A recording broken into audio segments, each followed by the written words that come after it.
Həftədə bir gün ac qalmaq, yalnız maya qəbulmə, ayda isə ayın sonunda 3, 5 və ya 7 gün ac qalmaq ayın sonunda. Çox gözəl effekt verir. Yəni, bir mənalı şəkildə Yapon aliminə...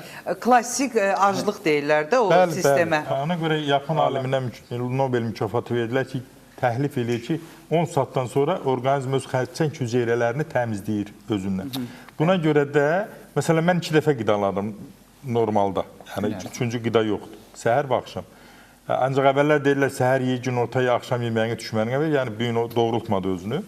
Ancaq daha uygunu 42 günə bütün xərçəng ac qala bilsən, 42 günlük aclıqda tam təmizləyir. Yox, elə bilmirsənsə, bir gün ac qalırsan, bir gün yeyirsən. Ölkələr var, 40 gün aclıqla şəkəri müalicə edirlər. Niyə? Bax, görürsün, səhər-səhər yoxlayırlar şəkəri qanda. Niyə? Çünki onda aşağı olur. Yemək yeyən kimi qalxır.